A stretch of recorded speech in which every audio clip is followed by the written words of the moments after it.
la primera clase, porque, bueno, la verdad no sé por qué, no sé por qué no se pudo subir el video, pero pues voy a grabar las clases, después se las voy a subir para que las puedan, ver, repasar en un momento posterior, si por si tienen la necesidad de estudiar, ¿no? O si quieren repasar un poco. Entonces, voy a compartirles la presentación. Ustedes me dicen si se ve, por favor,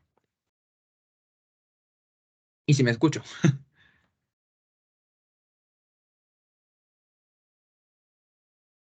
¿Si se observa bien? ¿Se ve bien? Sí, la vimos antes de presentar. Todavía no la vemos en grande, pero sí, se ve bien y se escucha bien. Ok, si se pierde mi voz, si se pierde el sonido o la presentación, avísenme para inmediatamente corregirlo, ¿ok? Cualquier duda, cualquier pregunta, cualquier cosa que les surja, cualquier duda, ustedes díganme, pregúntenme aunque me interrumpan, ¿ok? Entonces, pues bueno, vamos a empezar con el tema de hoy, que se refiere a circulación pulmonar, edema pulmonar y líquido pleural, que es lo que nos corresponde ver el día de hoy. Ok, sabemos que nuestro cuerpo tiene dos tipos de circulaciones. La circulación sistémica corresponde a la que está presente en todo el cuerpo, la que lleva esa vascularización nutricia, esa sangre cargada de oxígeno, ¿no? A través de las arterias, que llega a todos los tejidos, a los músculos, a los huesos, y las venas que regresan de esos tejidos con esa sangre venosa, pobre en oxígeno, pero rica en dióxido de carbono para poder realizar el intercambio gaseoso en los pulmones. Y también el cuerpo tiene una circulación menor, que es la circulación pulmonar, que digamos que es un proceso similar al de la circulación sistémica, pero en el caso de la circulación pulmonar, las funciones de las venas y las arterias se invierten, ya que aquí en la circulación pulmonar las arterias llevan sangre desoxigenada y las venas llevan la sangre oxigenada después del intercambio gaseoso en los pulmones, ¿ok? Y es lo que vamos a ver el día de hoy. Muy bien. Aquí está lo que les mencionaba, la circulación general o circulación mayor, que parte del corazón, inicia en el corazón y sale a partir de la arteria de la aorta, y de ahí se desprenden varias ramas que llevan sangre rica en oxígeno a todas las partes del cuerpo, a todos los órganos y a todos los tejidos. Ujú. Esas arterias que son los encargados, ¿no? de llevar esta circulación, esta vascularización nutricia. Luego llegan al tejido, el tejido recibe lo que necesita, ¿no? Lo que requiere, nutrientes, oxígeno, y el tejido expulsa o excreta eh, sus desechos metabólicos, que en este caso el dióxido de carbono, los cuales a través de las venas llegan a la aurícula derecha del corazón, y de ahí pasa al ventrículo derecho, y del ventrículo derecho esta sangre viaja a los pulmones a través de la circulación menor, circulación pulmonar, viajando por las arterias pulmonares, donde va la sangre pobre en oxígeno o sin oxígeno. Se realiza el intercambio gaseoso y del pulmón regresa a la aurícula izquierda del corazón a través de venas pulmonares, una sangre rica en oxígeno, de ahí de la al ventrículo izquierdo, y otra vez se repite el ciclo. Ujú. Es un ciclo constante, es un ciclo que no se detiene. Y bueno, tenemos que tener en claro también que a pesar de que la circulación en general del sistema circulatorio y la función del sistema circulatorio se divide en estos dos componentes, hay que señalar que nuestro pulmón, nuestro sistema respiratorio, el pulmón en específico, tiene dos circulaciones. Hay una circulación de bajo flujo, viaja poca sangre, pero que viaja a alta presión. Esta circulación de bajo flujo y de alta presión va a aportar esa sangre arterial sistémica que pertenece a la circulación mayor, ujú, cuyo objetivo es vascularizar la tráquea, el árbol bronquial, bronquiolos terminales, los tejidos de sostén del pulmón, las capas de las arterias y las venas. Y esta vascularización, esta circulación de bajo flujo y alta presión que pertenece a la circulación mayor, es proporcionada por arterias bronquiales, ¿no? Las arterias bronquiales son arterias que son ramas de la aorta en su porción torácica. Y estas arterias bronquiales irrigan con sangre arterial la mayoría de los tejidos a una presión similar a la presión aórtica. Ujú. Por eso es que se conoce como una presión de bajo flujo, pero de alta presión. Ujú. Y el segundo tipo de circulación que presenta el sistema respiratorio es una circulación de alto flujo y baja presión que pertenece a la circulación pulmonar o a la circulación menor. Esta circulación de alto flujo y de baja presión va a dar la sangre venosa que llega de todo el cuerpo, la lleva a los capilares perialveolares en los que se da el intercambio gaseoso, ujú, donde el dióxido de carbono sale al alveolo y el oxígeno entra a la sangre. Y bueno, esta vascularización, esta circulación de alto flujo y baja presión está asegurada, está proporcionada por las arterias pulmonares. Estas arterias pulmonares son aquellas que van a recibir la sangre del ventrículo derecho, van a llevar esta sangre pobre en oxígeno, la van a llevar a los capilares alveolares, se realiza el intercambio gaseoso y después las venas pulmonares van a regresar esa sangre oxigenada a la aurícula izquierda para que pueda ser enviada a todo el cuerpo por medio de la acción del ventrículo izquierdo, ujú, pasando ya a la circulación sistémica. Entonces vamos a analizar este pequeño diagramita que tenemos aquí. Este es un diagrama general de cómo es la circulación en el cuerpo humano. Vamos a empezar primero en la parte de abajo, donde dice circulación general o circulación mayor. Ujú. Entonces, del cuerpo llega la sangre eh, venosa, ¿no? ¿A través de qué vena llega al corazón? Ay, Dios mío, ¿qué pasó? Ah, ya. Ok, ¿se sigue viendo?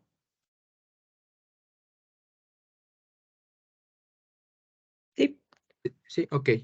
Bueno, ¿a través de qué vaso llega la sangre venosa al corazón?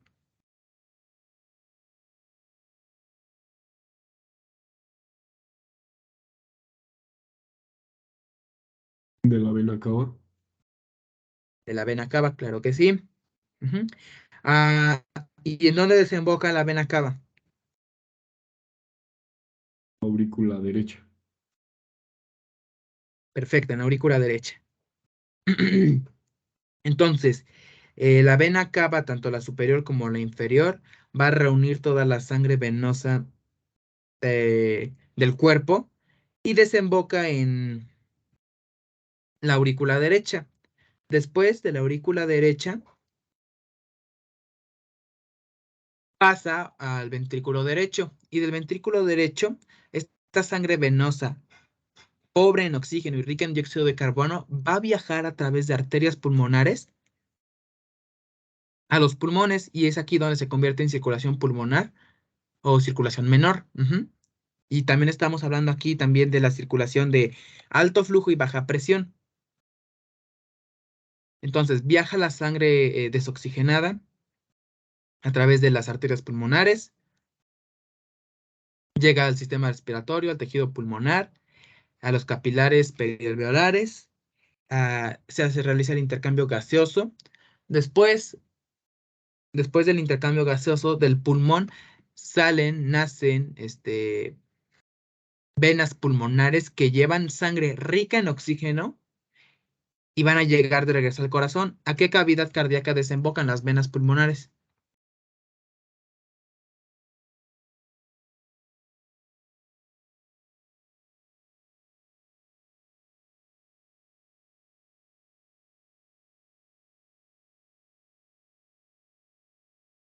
Aurícula izquierda. Chicos, ¿a qué? Ah, ok, aurícula izquierda, perfecto. Y después de la aurícula izquierda va a viajar al ventrículo izquierdo y ya de ahí a todo el cuerpo. Y es aquí donde pasamos también a esa circulación de alto flujo y baja presión. Ah, no es cierto, no es cierto, de bajo flujo y alta presión, que es la que se encarga de nutrir y vascularizar los tejidos respiratorios, tanto el pulmón, los alveolos y los tejidos de sostén. Y esto es como que una pequeña introducción, un pequeño resumen de lo que vamos a ver a lo largo de este capítulo. Ujú. Entonces, empezamos. Vamos a hablar también sobre la anatomía fisiológica del sistema circulatorio pulmonar. Ujú. ¿Cómo se compone el sistema circulatorio pulmonar?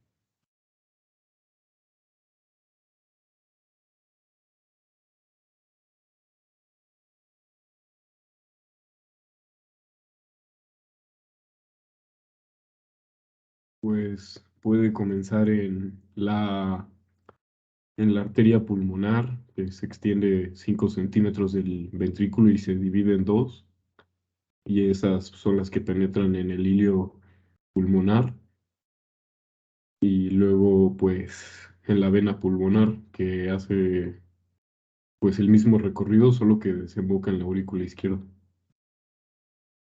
Y los capilares me faltaron.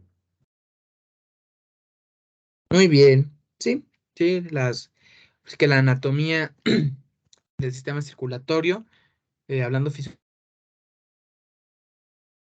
fisiológicamente, sí, es todo el cuerpo, ¿no? Aquí hay, podemos poner como que esa situación invertida. Y pues sí, se va a componer de esos vasos pulmonares, como mencionas.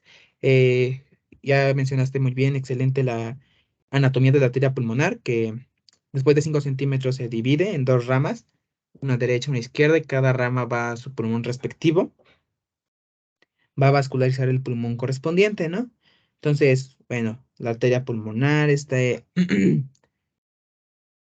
arteria pulmonar que, bueno, es corta relativamente, sus ramas también son cortas, pero hay que señalar algo interesante aquí, que a pesar de que son cortas, estas ramas de las arterias pulmonares, hasta incluso las arteriolas más pequeñitas, son un poquito más grandes, tienen un diámetro un poquito mayor que sus homólogas arteriales sistémicas, ¿no? O sea, si comparamos una arteria pulmonar, una rama de la arteria pulmonar o una arteriola pulmonar con su respectivo, con su homólogo de la circulación sistémica, estos vasos pulmonares son más anchos, ¿no? Tienen un diámetro mayor. Los vasos son delgaditos y tienen que ser distensibles para soportar el flujo sanguíneo. Y entonces, pues, le da al árbol, bueno, al árbol circulatorio, este árbol bronquial, a este árbol arterial pulmonar, perdón, le da una gran distensibilidad, ¿no? Ujú. Y esto permite que las arterias pulmonares puedan tener cierta capacidad de acomodarse, de adaptarse al gasto del volumen cardíaco, ¿no? A un gasto cardíaco que pertenece al ventrículo derecho. Ahora, las venas pulmonares son como satélites de las arterias pulmonares, también son cortas. E inmediatamente que la sangre pasa de la arteria a la vena, la van a drenar hacia la aurícula izquierda. Ujú. Es prácticamente lo mismo también para las arterias. Ahora, eso es en cuanto a los vasos pulmonares. Sin embargo, también existen los vasos bronquiales que pertenecen a la circulación sistémica. Entonces, vasos pulmonares pertenecen a la circulación menor o circulación pulmonar y vasos bronquiales pertenecen a la circulación mayor o circulación sistémica. Ujú. Porque estos vasos bronquiales, ¿por qué pertenecen a la circulación sistémica? Ujú. Esto es porque a través de estos vasos bronquiales llega la sangre rica en oxígeno que se encarga de nutrir y oxigenar el tejido pulmonar. Ujú. Transporta aproximadamente, estos vasos bronquiales transportan más o menos del 1 al 2% del gasto cardíaco. Ujú. Señalar que esta sangre arterial perteneciente a los vasos bronquiales es oxigenada. Como ya les mencioné, van a vascularizar los tejidos de soporte, van a vascularizar el tejido conectivo, los tabiques, bronquios y el tejido pulmonar en sí mismo. Luego, aquí hay que tener atención, prestar especial atención en esto, porque después de que la sangre arterial de los vasos bronquiales vascularizó y irrigó todo el tejido respiratorio, cuando se convierte en sangre venosa, va a pasar a las venas pulmonares. Y esta sangre venosa procedente del tejido pulmonar que viajó en las venas pulmonares va a llegar a desembocar en la aurícula izquierda en vez de regresar a la aurícula derecha. Ujú. Sí, sí me di a entender.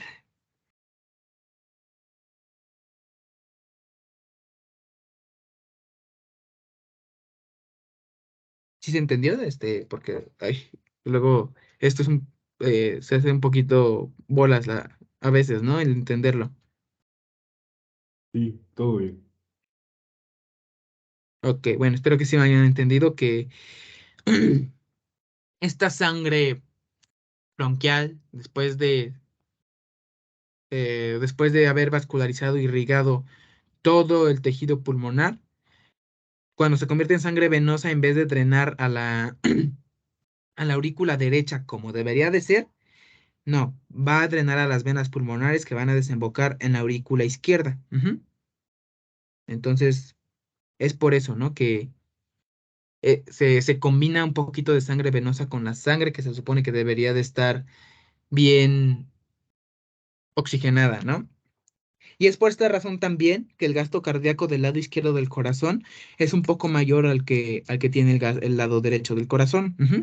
Si comparamos el gasto cardíaco que tiene aurícula y ventrículo derecho con el gasto cardíaco de la aurícula y el ventrículo izquierdo, el lado izquierdo tiene un gasto cardíaco de 1 o 2% más grande que el lado derecho. Ujú. Es precisamente por esta sangre venosa que llega a la aurícula derecha, que pues no debería, ¿no?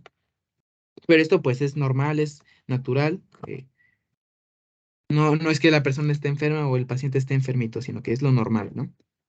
Y también hay que señalar que como en todo tejido corporal, además de arterias y venas, existen vasos linfáticos. ¿Cuál es la función de los vasos linfáticos, chicos?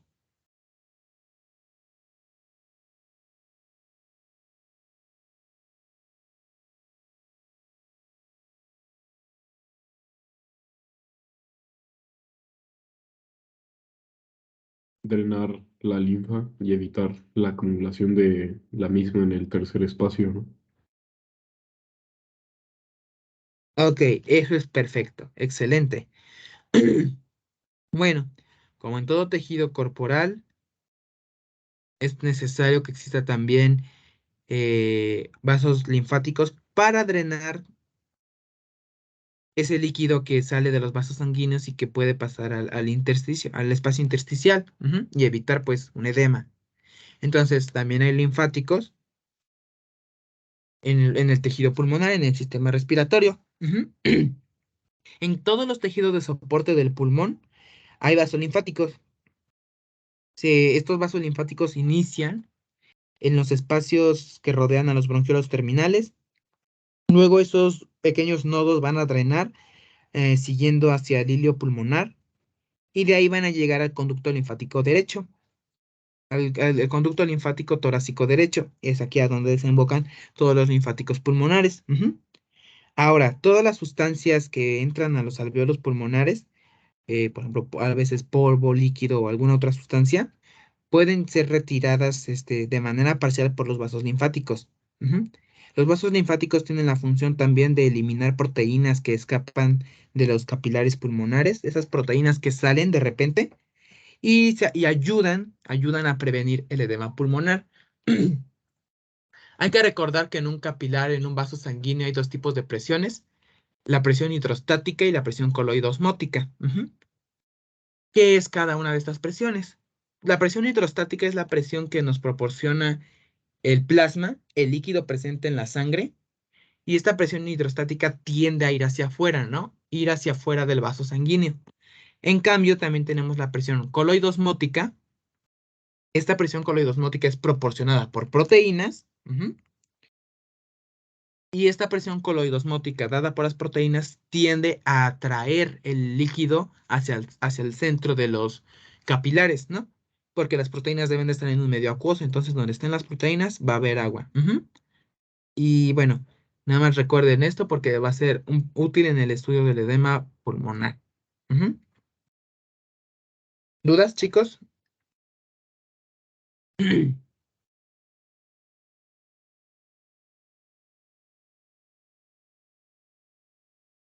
Todo bien, gracias.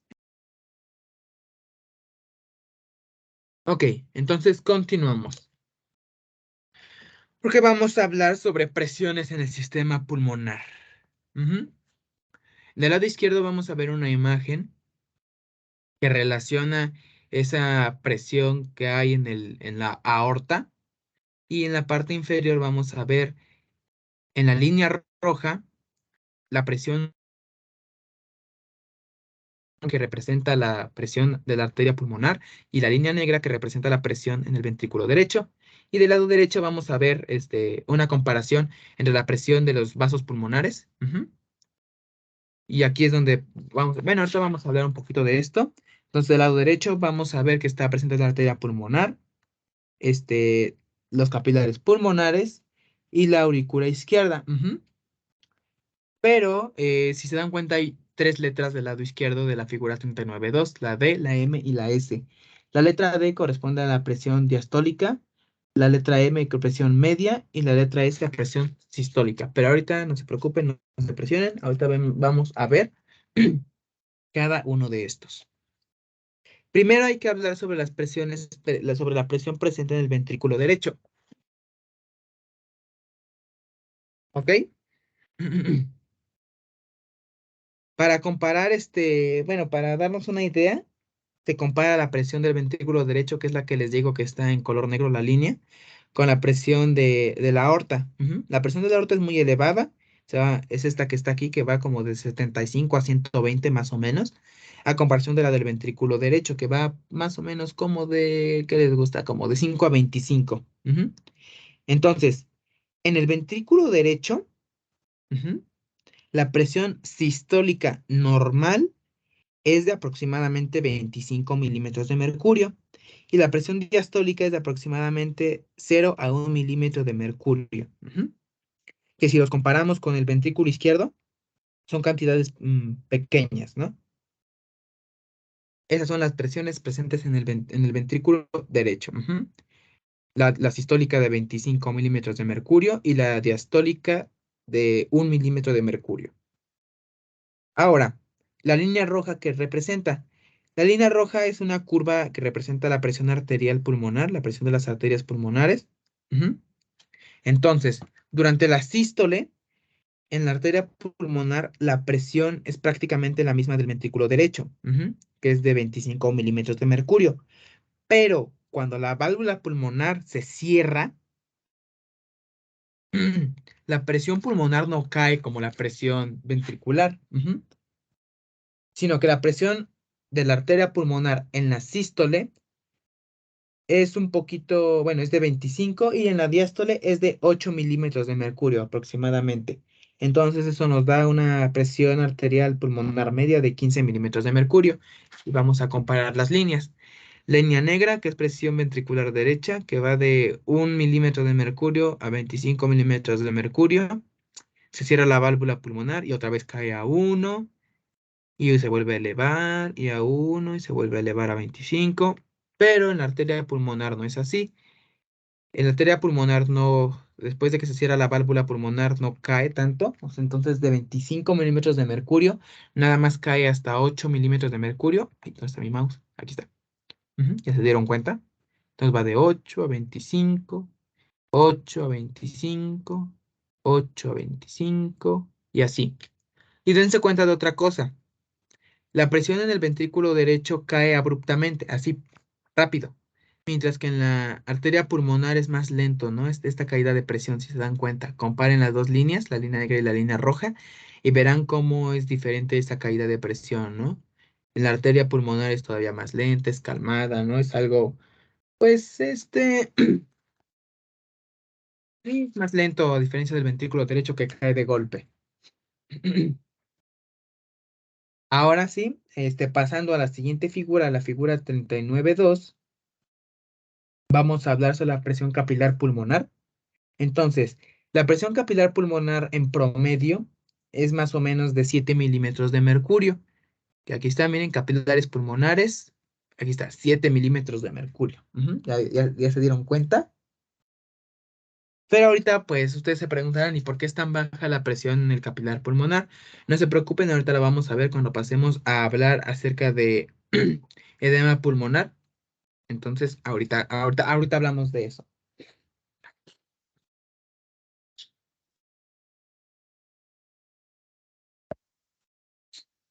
Bueno, ahora la presión en la aurícula izquierda, que también tenemos en la figura 39.2. Ujú. La presión media en la aurícula izquierda y también en las venas pulmonares es de aproximadamente 2 milímetros de mercurio cuando el ser humano se encuentra en una presión de cúbito. ¿Qué es la presión de decúbito, chicos? ¿Alguien se acuerda?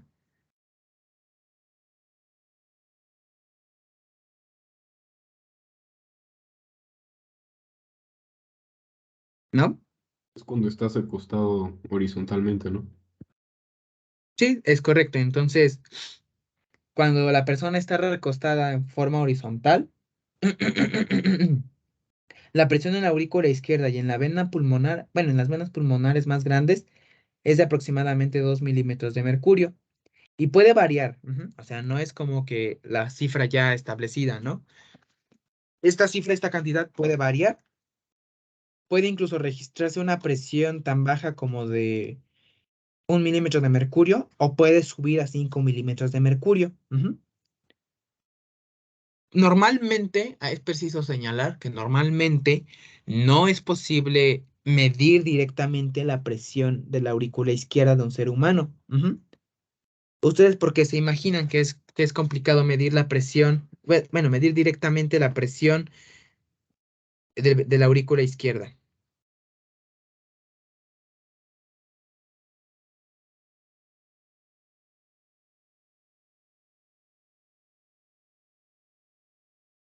Pues supongo que por las presiones que maneja, igual si la perforas o metes un catéter, pues sería muy peligroso o muy difícil. Excelente, sí. Es complicado introducir un catéter hasta ahí, ¿no? Es complicadísimo introducir un catéter hasta esa parte hasta la aurícula izquierda. Entonces, no se puede medir la presión auricular izquierda de forma directa. Ujú. Pero, sin embargo, se pueden hacer cálculos y estimaciones para determinar un aproximado de la presión de la aurícula izquierda usando una presión llamada presión de enclavamiento pulmonar. Ujú. ¿Cómo se toma, cómo se obtiene la presión de enclavamiento pulmonar? Es un procedimiento para el cual se usa un catéter. Entonces, este catéter se introduce a través de una vena periférica. Ujú. El catéter llega a la aurícula derecha. Luego, atraviesa el ventrículo derecho. Llega a la arteria pulmonar.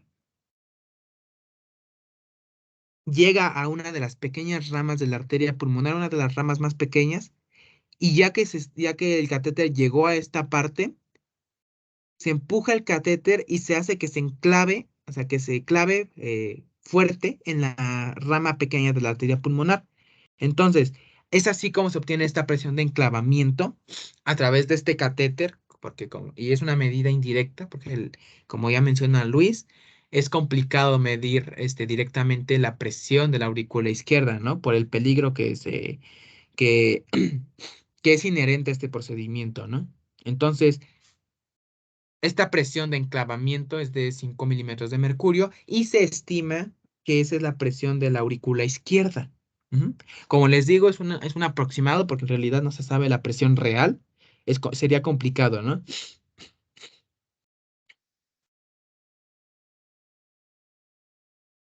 Ujú. Entonces, pues bueno, eso es todo referente a la presión de enclavamiento. Ujú. Y bueno, la presión de enclavamiento, ustedes se preguntarán qué utilidad clínica tiene. Ujú.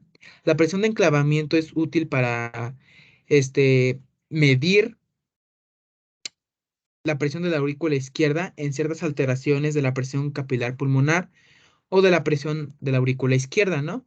Por ejemplo, en pacientes con insuficiencia cardíaca congestiva. Es para eso que es útil, ¿no? Conocer la presión de enclavamiento y es útil el proceso por el cual se toma, ¿no? Para monitoreo, ¿no? De pacientes con insuficiencia cardíaca congestiva.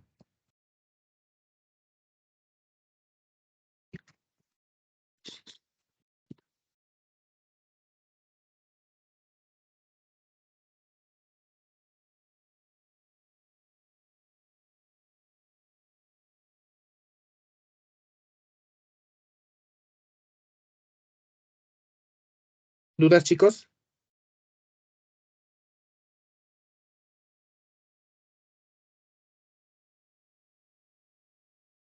Ay, es que se me dejó de escuchar. No, todo bien. Ok, seguros. Entonces, continuamos. Volumen sanguíneo pulmonar. Bueno, en esta imagen, pues, como que es nada más como que eh,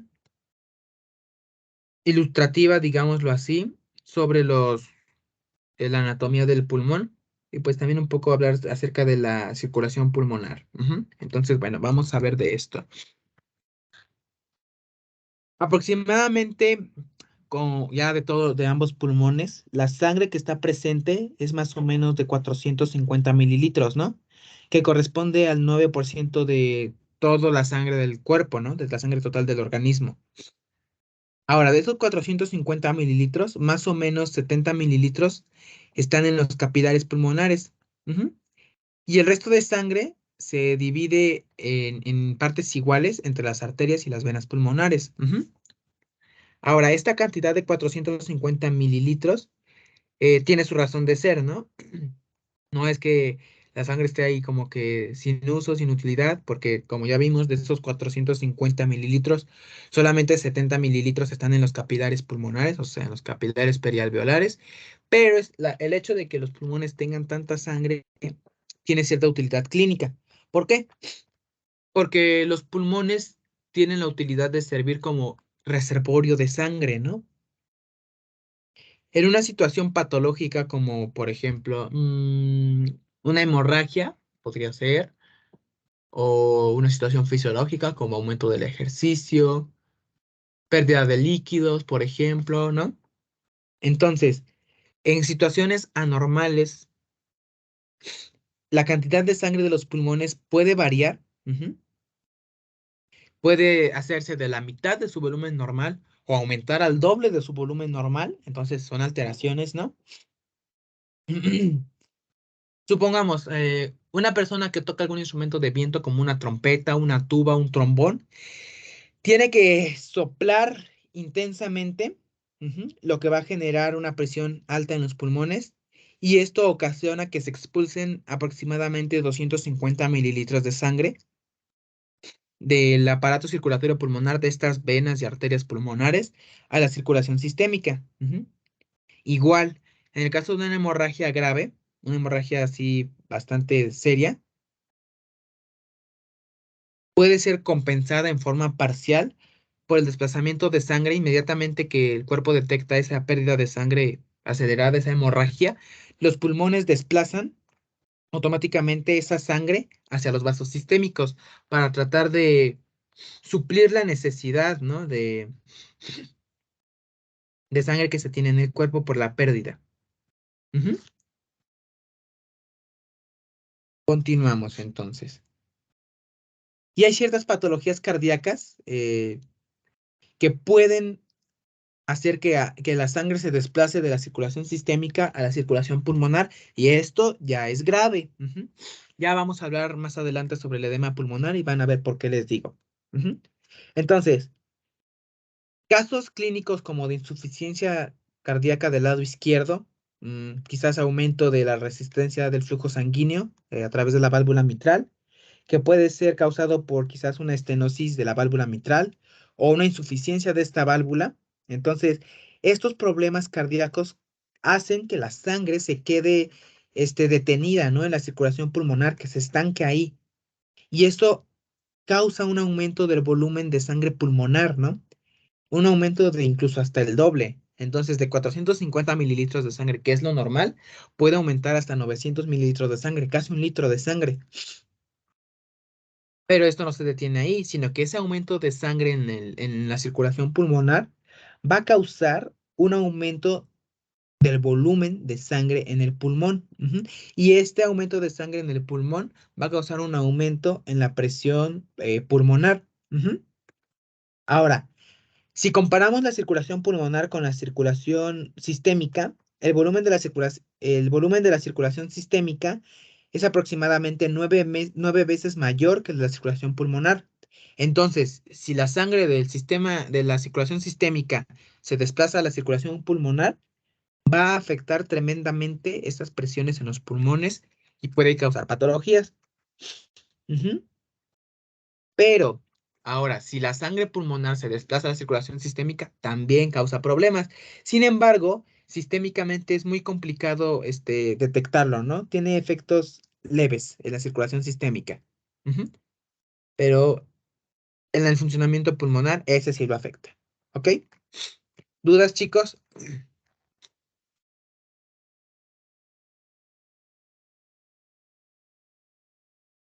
Todo va bien.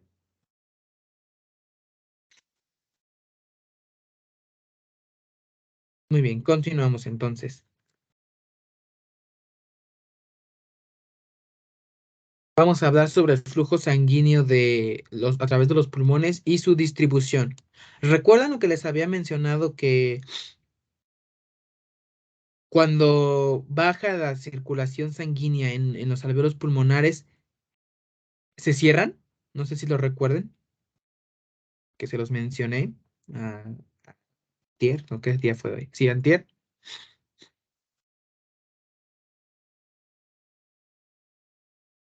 Sí, creo que sí. ¿sí? Ok. Bueno, porque ahorita vamos a hablar sobre eso precisamente.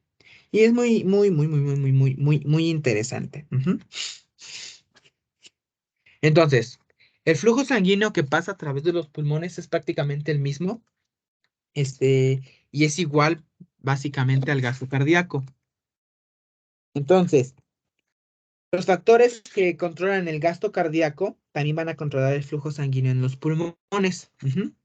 Entonces, como los vasos sanguíneos pulmonares son tubos que se pueden distender, que se dilatan cuando aumenta la presión y se estrechan cuando la presión disminuye, es algo parecido a lo que pasa en la circulación sistémica, ¿no?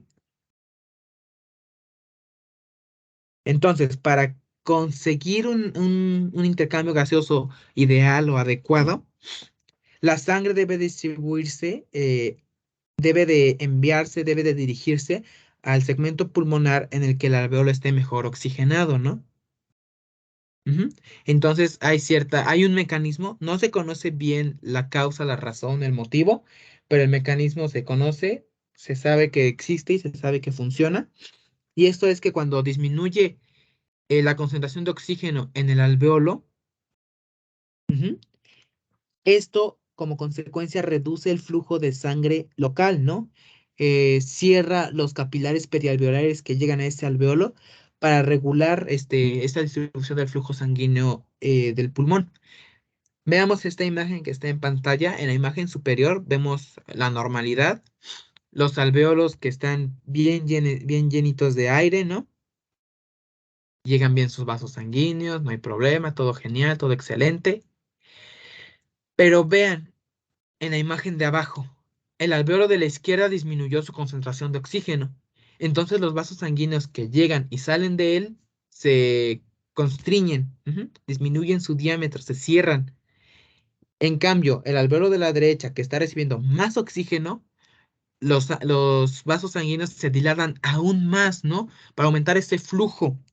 Es como que una forma de optimizar el flujo y evitar que se pierda ese oxígeno importante, ¿no? ¿Sí, sí se entiende, chicos?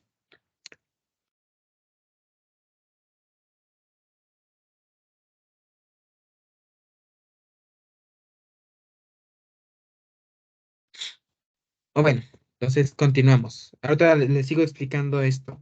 Ujú. Cuando la concentración de oxígeno disminuye debajo de lo normal es aproximadamente 70% de oxígeno, que es similar a 70 a 73 milímetros de mercurio de presión parcial de oxígeno. Si el oxígeno disminuye más de esos 70 milímetros de mercurio de presión parcial, los vasos sanguíneos que están cerca de ese alveolo pulmonar en el cual disminuyó la concentración de oxígeno se van a constriñir. Aumenta la resistencia vascular hasta 5 veces. Ujú. En la circulación sistémica vemos un efecto contrario, porque en la circulación sistémica, cuando la concentración de oxígeno baja, los vasos sanguíneos sistémicos, los sistémicos se dilatan, pero los pulmonares es al revés. Ujú.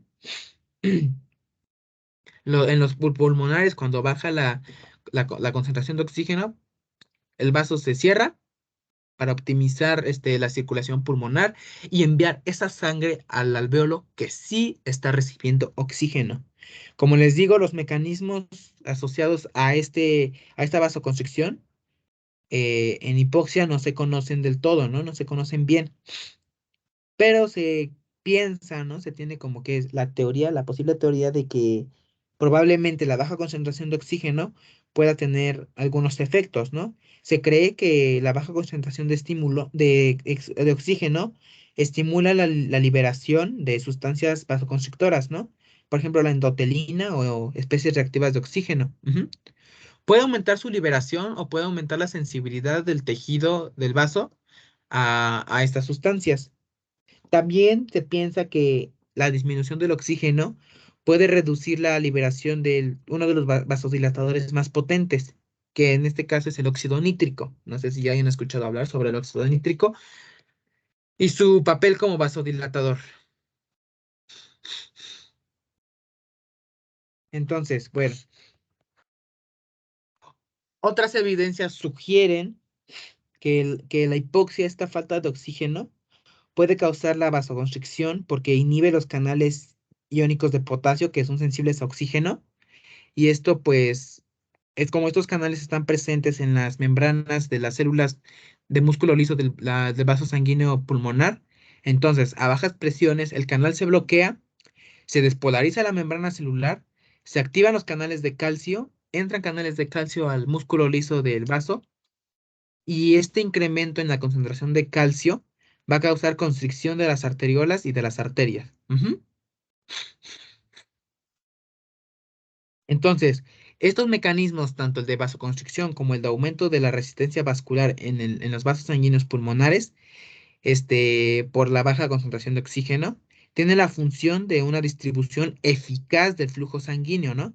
Entonces, si el alvéolo pulmonar está mal ventilado, no le llega una concentración adecuada de oxígeno, el cuerpo no va a perder tiempo en enviar sangre a ese alvéolo mal ventilado. Ujú. Entonces, los vasos cerca de ese alvéolo que está mal ventilado se van a cerrar, se constriñen y esto va a hacer que la sangre fluya a través de alvéolos donde los pulmones estén mejor ventilados, mejor aireados, donde tengan mejores concentraciones de oxígeno. Ujú. Es una forma de optimización. ¿Dudas, chicos?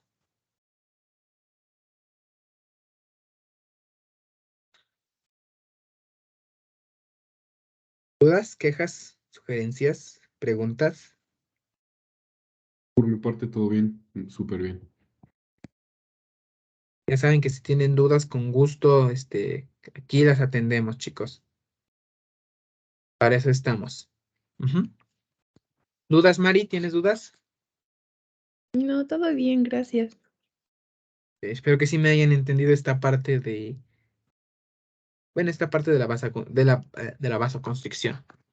Ok, entonces continuamos. Vamos a hablar también ahora sí vamos a empezar a hablar de presión hidrostática en los pulmones.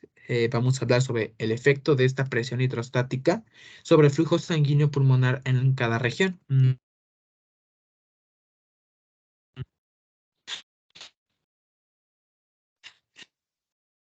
No sé si ustedes lo recuerden de su curso de Fisiología 1, sobre todo de segundo parcial, donde creo que se ve sistema circulatorio. No sé si lo recuerden, que la presión arterial en el pie de una persona que está en bipedestación, puede aumentar 90 milímetros de mercurio por encima de la presión del corazón. No sé si lo recuerden.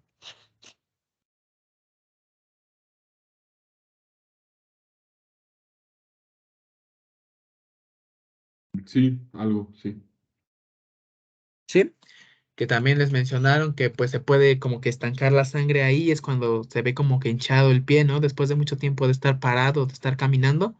Bueno, más bien de estar parado, es cuando se aprecia más, porque al momento de caminar, el movimiento y la contracción muscular ayudan a que la sangre siga circulando.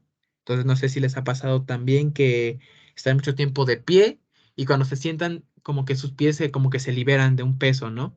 Si lo han experimentado, si les ha pasado. Sí, creo que sí. Bueno, este fenómeno que se puede percibir, este fenómeno que se ve cuando una persona está en bipedestación, esta diferencia de presión, ¿no? De que la presión arterial en el pie de la persona erecta es 90 milímetros de mercurio mayor que la presión cardíaca, es causado por la presión hidrostática, ¿no? Que es lo que les decía, es esta presión que tiende a ir hacia afuera de los vasos sanguíneos. Es como que el peso, la fuerza de la sangre en el vaso sanguíneo. Ujú. Y este mismo efecto que se aprecia, por ejemplo, en el pie, también se ve en los pulmones, pero pues es menos notorio, ¿no? Menos notable. Anatómicamente hablando, voy a retroceder un par de diapositivas para ver esta imagen de la anatomía del pulmón. Anatómicamente hablando, cuando el ser humano está en posición erguida, el punto más bajo de los pulmones, es ese vértice inferior, este se encuentra aproximadamente 30 centímetros debajo del punto más alto. Entonces, hay una diferencia de presión de 23 milímetros de mercurio, ¿no? Si comparamos el punto más bajo con el punto más alto, entonces hay 23 milímetros de mercurio de diferencia en la presión que existe entre estos dos puntos. Ujú. De estos 23 milímetros de mercurio, 15 milímetros de mercurio se van a encontrar encima del nivel del corazón, o sea, en esta parte superior. Ay, a ver si se ve mi mouse, que no lo encuentro. En esta parte superior, en la parte superior, en el vértice superior, 8 milímetros de mercurio se van a encontrar por debajo del corazón. Ujú. Entonces, la presión arterial del pulmón en la porción más alta del pulmón, ujú, aquí en el vértice superior, de una persona que está de pie, que está erguida, que está en bipedestación, es más o menos de milímetros de mercurio, presión arterial del pulmón a nivel del corazón. Ujú. Y ahora, en la parte más inferior, en el vértice inferior del pulmón, esa presión va a ser 8 milímetros de mercurio mayor que la presión del pulmón al nivel del corazón. Ujú. Ahora ustedes se preguntan, ¿y a mí de qué me sirve saber esas diferencias de presión, ¿no? ¿Qué es lo que vamos a ver ahorita? Ujú. Porque estas diferencias de presión nos van a determinar ciertas zonas de flujo sanguíneo pulmonar. Ujú. Aquí les puse en la imagen derecha la posición anatómica para que nos demos una idea de en qué posición se considera lo de la gráfica de la izquierda. Entonces, esta gráfica, esta imagen del lado izquierdo de la figura 39.3, nos va a dar a conocer el flujo sanguíneo a diferentes niveles del pulmón en una persona que está erguida, cuando está en reposo y cuando está haciendo ejercicio, ¿no? Entonces, cuando la persona está erguida y en posición de reposo, si se dan cuenta en la parte inferior de la gráfica, en el eje X, vamos a encontrar superior, medio, inferior, que se refiere a las zonas del pulmón, la zona superior, la zona media y la zona inferior. Ujú. La persona está erguida, pero está en reposo. Si se dan cuenta, en la parte superior del pulmón, el flujo sanguíneo es muy pequeño, ¿no? ¿No? Muy poquito. En la porción media, aumenta un poco. Y en alguna parte entre la porción media y la porción inferior, alcanza su punto máximo. Ujú. Ahora, cuando la persona está haciendo ejercicio, es prácticamente lo mismo, pero si se dan cuenta, el flujo sanguíneo que está en la porción superior del pulmón es mayor, ¿no? Que cuando está en reposo. ¿Y ustedes por qué creen que sea esto, ¿no? Que aumente el flujo sanguíneo en la zona superior del pulmón en el ejercicio? ¿Por qué será?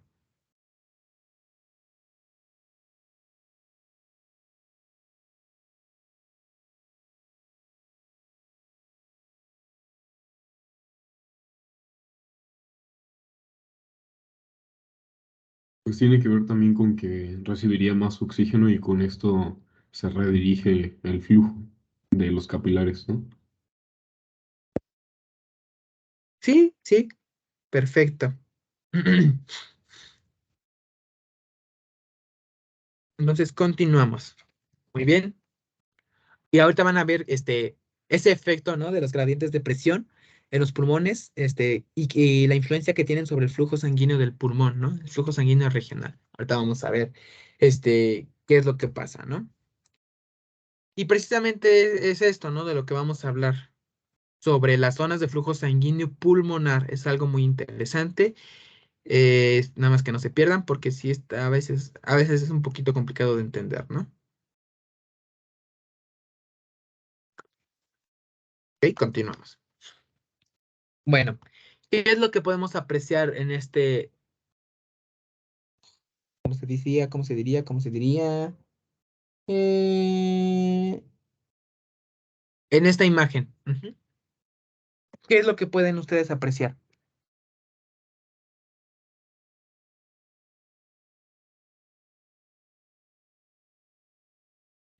Aquí esas siglas PALV significan presión del aire alveolar y las siglas PCP, que están aquí abajo, significan presión capilar pulmonar.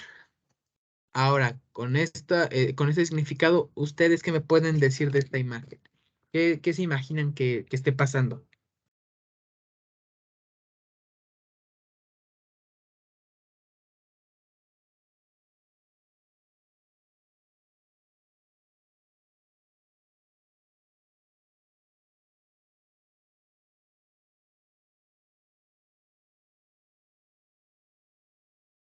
Pues en la zona uno se ve como que el flujo capilar está, pues, hasta cierto punto muy reducido, entonces siento que habría muy poco intercambio en ese segmento. En la zona 2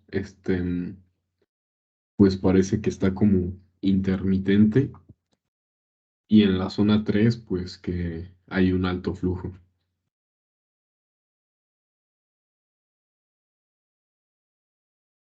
Perfecto, es correcto. Muy buena interpretación. Entonces voy a explicarles un poco sobre esto.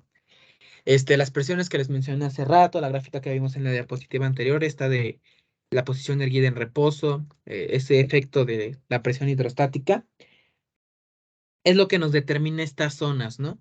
¿Y cómo se les llama a estas zonas? Son zonas del flujo sanguíneo pulmonar. Y como pueden ver en la diapositiva, este, son tres, la zona uno, la zona 2 y la zona 3, y cada zona tiene como que una característica específica, ¿no? ¿Qué es la zona uno? Aquí la zona uno tiene una presión del aire alveolar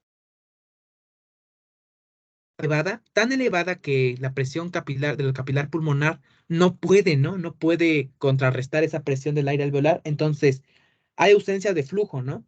A una ausencia de flujo, vamos a tomar como referencia el ciclo cardíaco, el latido del corazón, el ciclo cardíaco para ilustrar esto. Entonces, en toda la fase del ciclo cardíaco, no existe flujo en la zona uno, porque la presión del aire alveolar es demasiado grande para que la presión del capilar pulmonar la venza y pueda circular la sangre. Entonces, en zona uno no hay flujo, ¿ok? Ok, va. La zona, ok, perfecto. La zona 2, que es la que tenemos en medio, donde vemos que hay un flujo intermitente, como que a veces sí hay, como que a veces no hay. Ujú. Esta zona, ¿a qué se debe?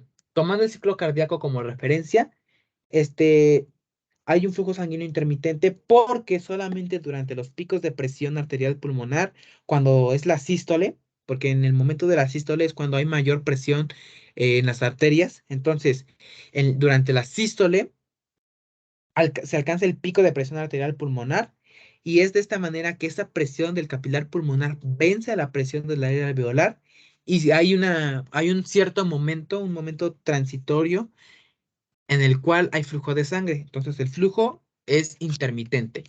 ¿Quedó claro?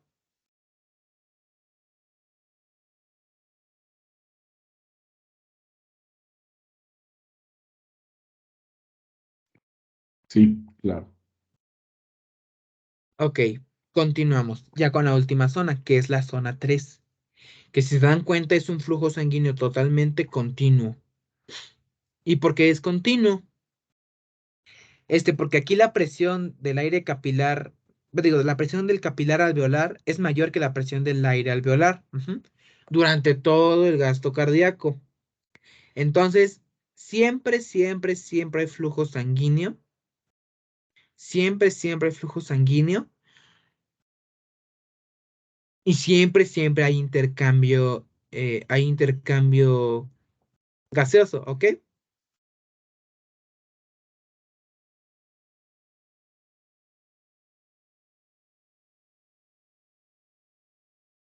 Y ahorita vamos a ver un poco más de, bueno, más bien un poco de correlación clínica, ¿no?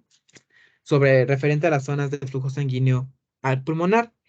Tienen que recordar siempre que los pulmones, en condiciones normales, solamente tienen flujo sanguíneo en la zona 2 y en la zona 3. Ujú. O sea, la zona 3, que es la de flujo constante, constante, constante, se encuentra en toda la zona inferior del pulmón. La zona 3 de flujo sanguíneo es en toda esta parte más o menos. Ujú. Toda la parte inferior del pulmón. Ujú. Y la zona 2, que es la otra que está presente normalmente, que es de flujo sanguíneo intermitente, se ve en la parte superior, en el ápex pulmonar, ¿no? En el vértice.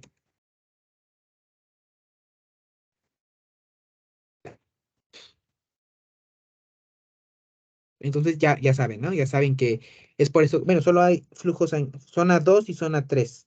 Ujú. Ay, ok. Ahora, ¿por qué solo se dice que hay zona 2 y zona 3 de flujo sanguíneo en condiciones normales? Porque el flujo sanguíneo de zona 1, que es el que tenemos aquí arriba, solo se va a producir en situaciones anormales o situaciones patológicas. ¿Cómo qué? Ujú. Como el flujo sanguíneo de zona 1 indica ausencia de flujo durante todo el se produce cuando la presión arterial pulmonar en la sístole es demasiado baja o si la presión del aire alveolar es muy, muy, muy, pero muy elevada como para permitir el paso de sangre, ¿no? Para que haya flujo sanguíneo. Supongamos una persona erguida que respira con presión positiva. Entonces, la presión del aire alveolar va a ser de 10 milímetros de mercurio mayor a lo normal, que si ustedes se acuerdan es de aproximadamente 1 milímetro de mercurio, de -1 a 1 milímetro de 1 centímetro de agua, perdón. Entonces, si hay un aumento exagerado de la presión del aire alveolar, se va a producir un flujo sanguíneo de zona 1, ujú, pero solo va a estar presente en el vértice pulmonar. Hay otra situación patológica que el mismo patrón de flujo sanguíneo de zona 1. Ujú. Puede ocurrir, por ejemplo, en caso de una hemorragia grave, de un choque hipovolémico, porque no hay suficiente sangre para, pues, para dar una presión capilar pulmonar adecuada, ¿no? Sin embargo, bueno, estas son las situaciones en las que se puede presentar el flujo sanguíneo de zona 1. Recuerden que solo es en situaciones anormales o situaciones patológicas, ¿ok?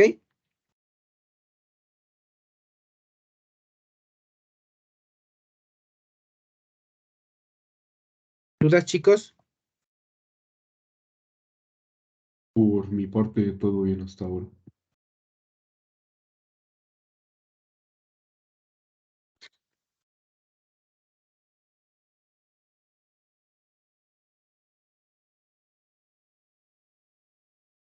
¿Dudas, Mari?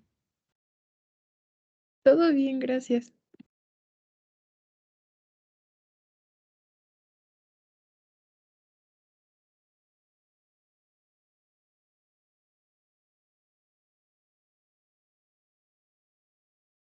¿No hay dudas, Mari?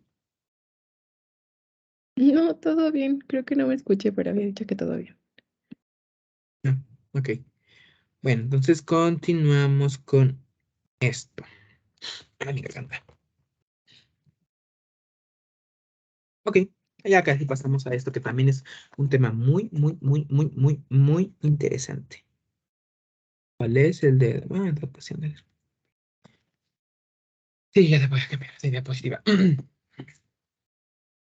Como les dije hace rato, la circulación pulmonar tiene cierta capacidad de adaptación, ¿no? Al aumento del gasto cardíaco y al aumento de la demanda de oxígeno del cuerpo. Por ejemplo, en el caso del ejercicio, voy a tomar esta diapositiva también. Que el flujo sanguíneo aumenta en todas las zonas del tejido pulmonar, ¿no? En todas las partes del pulmón durante el ejercicio. Y esto porque, como aumenta la demanda de oxígeno, aumentan los latidos cardíacos, también aumenta la presión del capilar pulmonar, la presión sanguínea, la presión arterial pulmonar. Y esto va a convertir el vértice del pulmón de un patrón de flujo de zona 2 a un patrón de flujo de zona 3, solo durante el ejercicio. Entonces, durante el ejercicio intenso, pero intenso, de verdad intenso, el flujo sanguíneo de los pulmones debe de aumentar varias veces, entre 4 y 7 veces, ¿no? Y este flujo adicional de sangre en el pulmón se puede acomodar de tres maneras. Bueno, más bien el pulmón, el sistema respiratorio puede adaptarse de tres maneras a este aumento del flujo sanguíneo. La primera forma de adaptarse es aumentar el número de capilares abiertos. O sea, si digamos que es un número hipotético, chicos, entonces, nada más como para ilustrar. Supongamos que durante el reposo están abiertos 100 capilares, ¿no? 100 capilares perialveolares. Entonces, durante el ejercicio intenso, estos capilares se abren y el número de capilares abiertos puede aumentar hasta 3 veces. Entonces, si teníamos 100 capilares abiertos en reposo, se abren otros más y obtenemos 300 capilares alveolares abiertos, ¿no? Por ese aumento de la demanda, aumento del gasto cardíaco. El otro mecanismo mediante el cual la circulación pulmonar se adapta a este aumento del gasto cardíaco es distendiendo todos los capilares y aumentando la velocidad de flujo. O sea, cada capilar se dilata, o sea, aumenta su diámetro, aumenta su flujo, su velocidad de flujo hasta el doble, ¿no? De lo normal, ¿no? Un capilar, supongamos que es una suposición, digamos que tiene 1 centímetro de diámetro. Entonces, cuando aumenta el gasto cardíaco, este capilar aumenta su diámetro a 2 centímetros, la velocidad de circulación se hace doble. Y el tercer mecanismo de adaptación del sistema circulatorio pulmonar es aumentar la presión arterial pulmonar. Normalmente, solamente es necesario, bueno, normalmente el sistema respiratorio, el sistema circulatorio pulmonar solamente hace uso de las primeras dos estrategias, de los primeros dos mecanismos. Normalmente con que se aumente el número de capilares abiertos, con la distensión del capilar y aumentando la velocidad de flujo, con eso es más que suficiente para reducir la resistencia de los vasos pulmonares. Entonces la presión arterial pulmonar en sí aumenta solamente muy poquito, muy poquitito. Esto incluso durante el ejercicio máximo, ¿no? Sobre el ejercicio, incluso en el ejercicio más potente. ¿Qué es lo que vemos aquí? Vamos a ver esta gráfica. El valor normal es este, donde está el puntito negro, ¿no? Este. Ahí, a ver que está mi mouse. Ajá. Ahí está. ¿Cuántos litros por minuto de gasto cardíaco? Son más o menos 4, ¿no? ¿Y cuánto tenemos de presión arterial pulmonar? ¿Qué les parece? Como que son 15, ¿no? Ahora, dense cuenta que la curva en sí no aumenta mucho. Por ejemplo, vean aquí a 8, ¿a cuánto subió? En realidad no es mucho, vean, como que a 17, ¿no? La de presión arterial. Cuando el gasto cardíaco se incrementa a 12 litros por minuto, vean, aquí está. De presión arterial tenemos, ¿qué les gusta? Como 18, ¿no? 18 milímetros de mercurio. Cuando el gasto cardíaco aumenta a 16 litros por minuto, aquí, a esta altura, ya veamos que está como ya a 20, ¿no?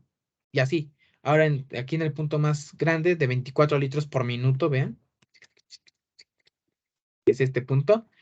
Vean, está como a 27. Entonces comparen desde la parte normal, que es como 15 a 27. Son solamente 12 milímetros de mercurio de diferencia, entonces no aumenta demasiado. ¿Ok?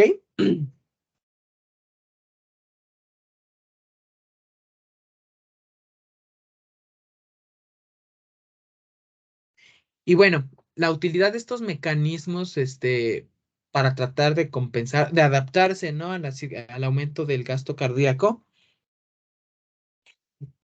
tiene dos funciones, ¿no? Tiene dos funciones principales. La primera, permite que se conserve energía en el lado derecho del corazón, o sea, que este lado, tanto la aurícula derecha como el ventrículo derecho, no se desgasten tanto, no gasten tanta energía.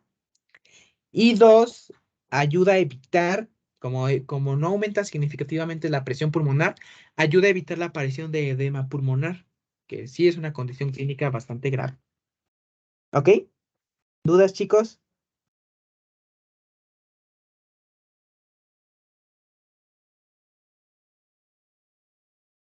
Todo bien, ¿Dudas? gracias. ¿Quejas?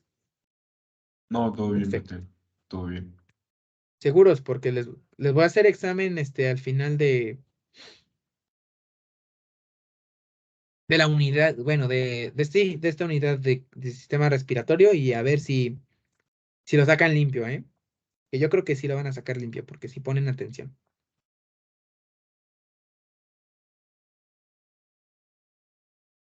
Entonces, continuamos, chicos. Ay, cierto, olvidé mencionarles algo aquí en esta parte sobre la adaptación de la circulación pulmonar al aumento del gasto cardíaco. Esto es cuando aumenta esa demanda, ¿no? Por parte del cuerpo. Pero, ¿qué pasa con la circulación pulmonar cuando la presión en la aurícula izquierda se eleva, por ejemplo, en la insuficiencia cardíaca del lado izquierdo? Como les mencioné hace ratito, la presión estimada de la aurícula izquierda es de 5 milímetros de mercurio. Ujú. Y en una persona sana, en un paciente sano, esta presión nunca va a elevarse más de 6 milímetros de mercurio. Ese es como su límite, ¿no? No se va a elevar más de eso, incluso durante el ejercicio intenso.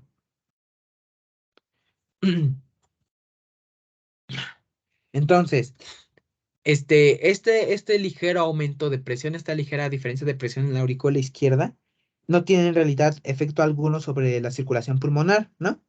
Porque en caso de que aumente ese milímetro de mercurio la presión de la aurícula izquierda, pues la circulación pulmonar lo que hace simplemente es dilatar las vénulas pulmonares, se van a abrir más capilares, o va a aumentar el flujo, aumenta el número de capilares abiertos, se dilata, todo eso, ¿no? La sangre fluye fácilmente, como normalmente lo ha hecho. Pero, ¿qué pasa en caso cuando hay insuficiencia cardíaca del lado izquierdo? Como les digo, la insuficiencia cardíaca izquierda, que puede ser, ¿qué les gusta? Insuficiencia ventricular izquierda, no sé, insuficiencia, que es la más común, pues, la insuficiencia ventricular izquierda. Entonces, en este caso de insuficiencia del lado izquierdo del corazón, la sangre no circula correctamente y se acumula en la aurícula izquierda, ¿no? En consecuencia a este suceso de que se acumula la sangre en la aurícula izquierda, la presión de la aurícula izquierda va a aumentar, ¿no? De su valor normal de 5 milímetros de mercurio, rebasa su límite que debería de ser 6 y puede alcanzar presiones enormes de hasta 40 a 50 milímetros de mercurio a comparación de su valor normal. Todavía incluso hasta 7 milímetros de mercurio tiene un efecto mínimo sobre la circulación pulmonar, pero si la presión de la aurícula izquierda pasa de 7 a 8 milímetros de mercurio, no, hombre, se dan, ter- se da- se, tiene efectos terribles, porque ya con cada aumento de la presión de la aurícula izquierda también va a aumentar al mismo ritmo, a la misma velocidad, la presión de las arterias pulmonares, ¿no? Y va a aumentar la carga de trabajo de la parte derecha del corazón. Ujú. Entonces, si la presión de la aurícula izquierda supera los 8 milímetros de mercurio, la presión capilar pulmonar va a aumentar en la misma magnitud. Ujú. Y si la presión de la aurícula izquierda aumenta por encima de 30 milímetros de mercurio, como la presión de la circulación pulmonar aumenta al mismo tiempo y a la misma velocidad, es probable que aparezca edema pulmonar y ya lo vamos a estudiar ya en temas posteriores. Ujú. ¿Dudas, chicos?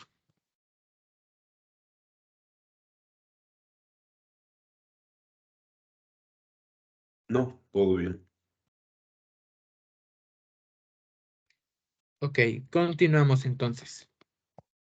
Y vamos a hablar ahora sobre la dinámica capilar pulmonar.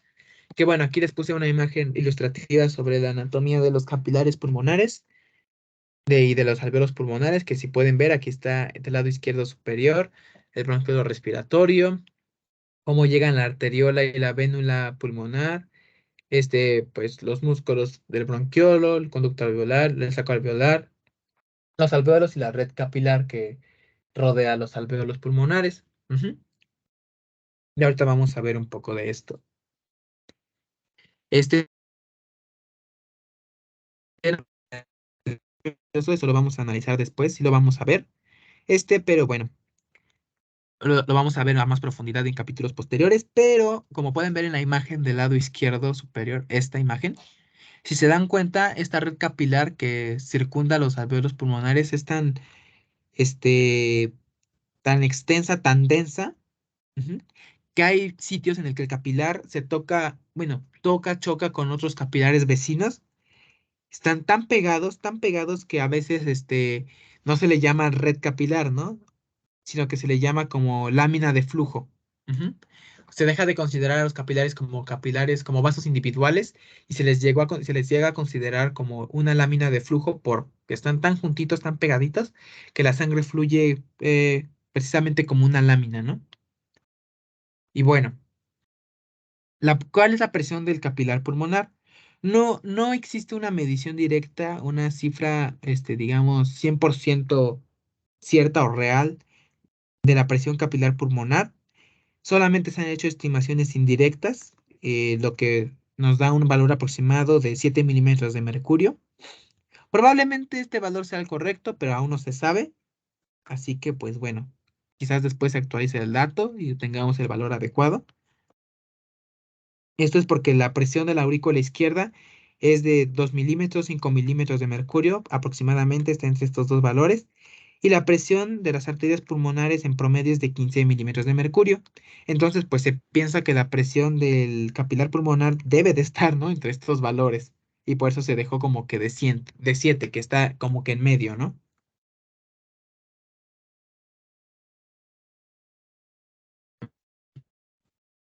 ¿Cuánto tiempo se queda la sangre en el capilar pulmonar? Pues a través de estudios se ha determinado que el tiempo normal que la sangre permanece en un capilar pulmonar cuando el gasto cardíaco y la función cardíaca es normal es de aproximadamente 0.8 segundos. Ujú. Si el gasto cardíaco aumenta, el tiempo que permanece la sangre en los capilares pulmonares se puede acortar, puede disminuirse hasta 0.3 segundos. Ujú.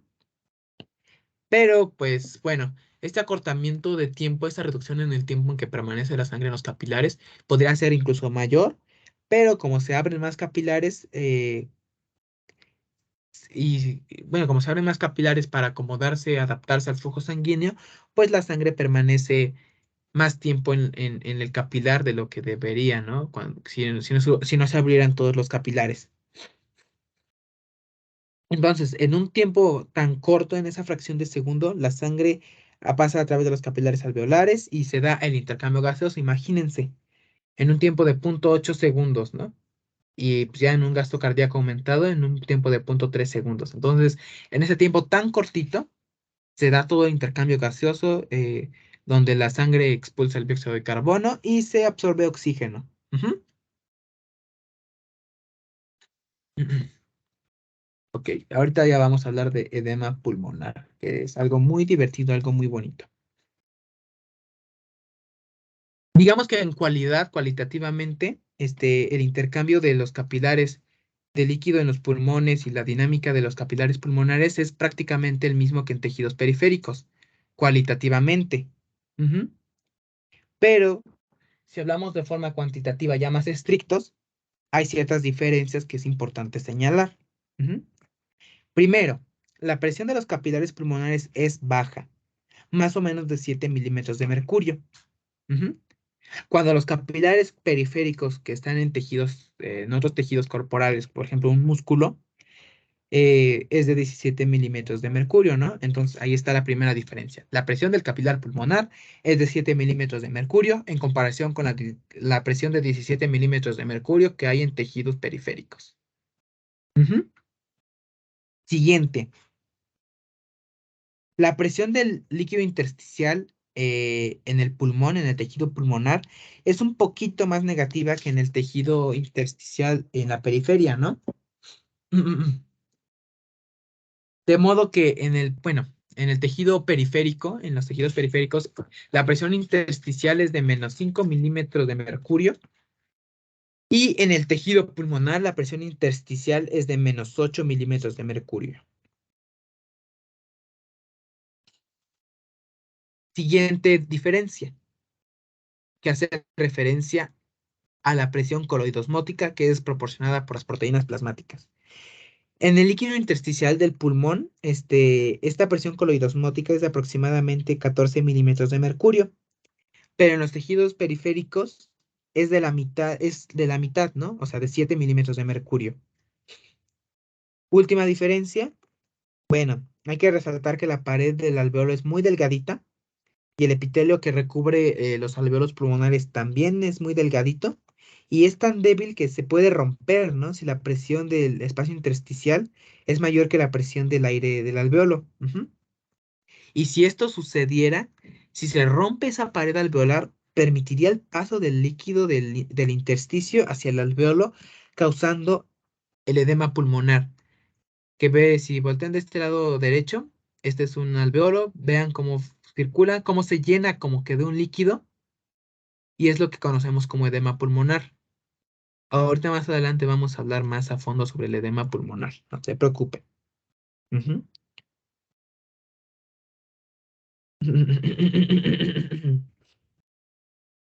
Ahora, observen esta imagen de aquí, la que dice presiones que producen movimiento de líquido, la figura 39.6. Ajá. ¿Ya vieron? Que aquí tenemos un capilar, del lado izquierdo es este capilar, el alveolo, y aquí un vaso linfático, ¿no? Esto que está en medio de este espacio blanco, pues correspondería al espacio intersticial, sí, al tejido intersticial. Ujú. Ahora vamos a ver que hay cierto equilibrio de fuerzas entre el capilar y el alveolo. Ujú. Hay un equilibrio entre esto y esto. ¿Por qué?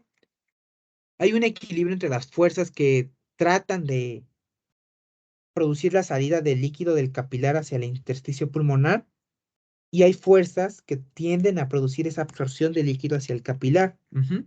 Y ahorita vamos a ver cuáles son estas fuerzas.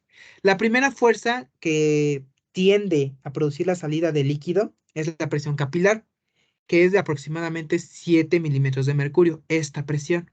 Ujú. Otra presión que tiende a causar la salida de líquido es la presión coloidosmótica del líquido intersticial. Ujú. Ay, ¿dónde está mi mouse? Ya lo perdí. Aquí está. 14 milímetros de mercurio. Ujú. Y la presión negativa del líquido intersticial, que es de menos 8 milímetros de mercurio. Aquí está. Ujú. Si sumamos todo esto, 7, 14 y 8, ¿cuánto nos da? Por favor.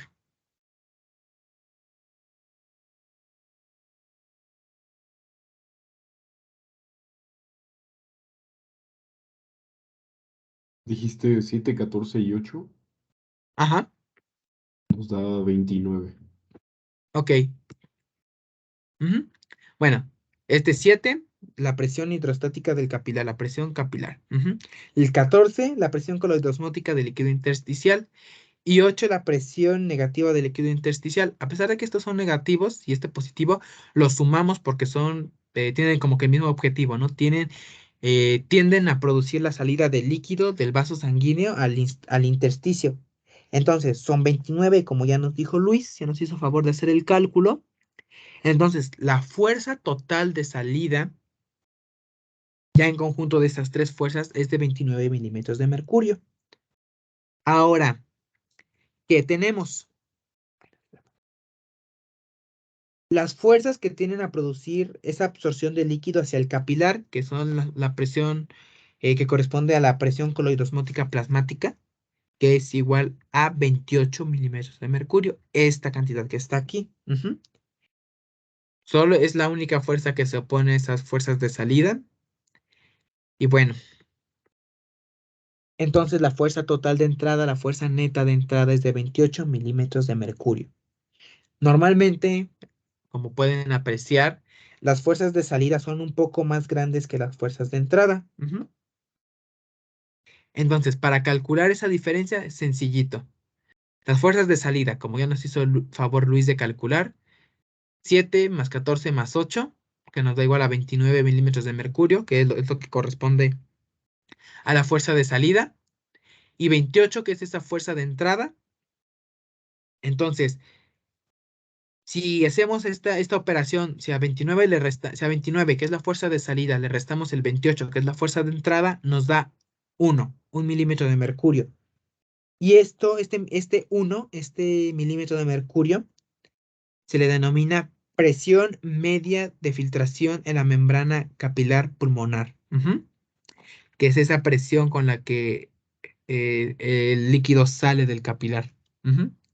Hay un flujo continuo, mínimo, pero es un flujo continuo de líquido que sale del capilar hacia el espacio intersticial. Ujú.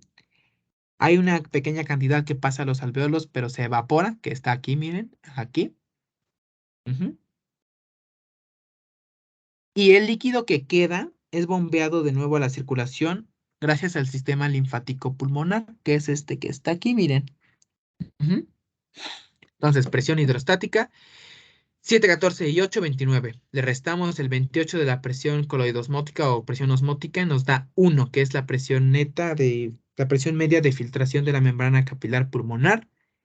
Una parte se evapora en los alveolos y la otra parte es sacada del tejido intersticial del pulmón gracias a la circulación linfática. ¿Ok?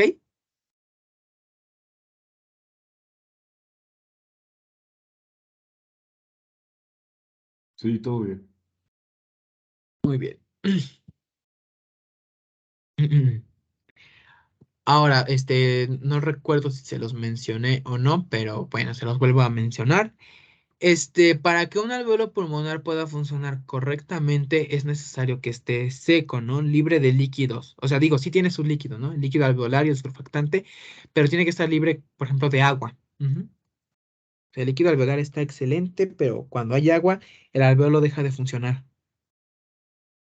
Entonces, qué mecanismo, qué es lo que ayuda a impedir que los alveolos se llenen de líquido en un paciente sano? Ujú.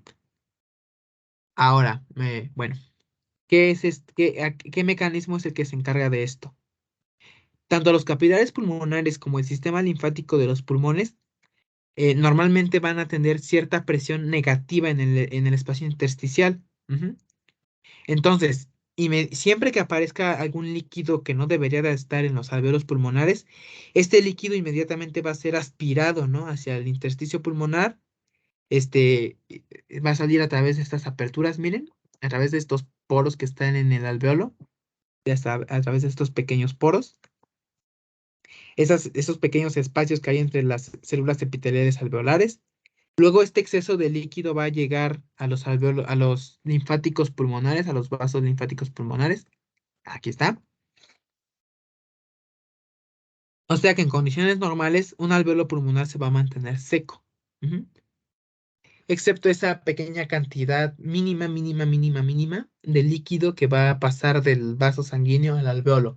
Pero pues ese es el mecanismo mediante el cual el alveolo se mantiene seco. Ujú. El líquido atraviesa esos espacios, esas aberturas entre los epitelios alveolares, llega al espacio intersticial y de ahí es absorbido por los vasos linfáticos para integrarlo de nuevo a la circulación, de manera que el alveolo permanezca seco y funcional. ¿Dudas, chicos?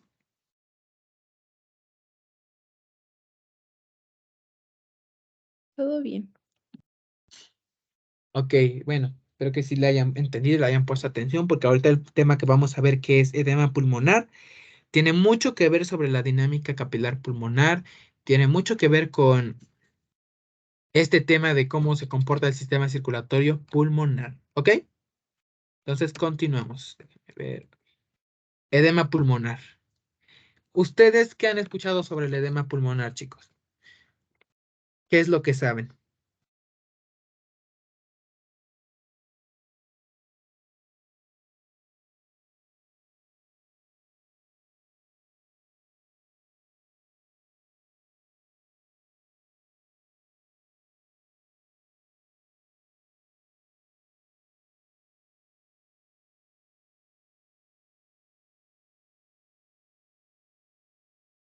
Chicos, ¿no es que saben de edema pulmonar? O más bien, ¿qué saben sobre el edema?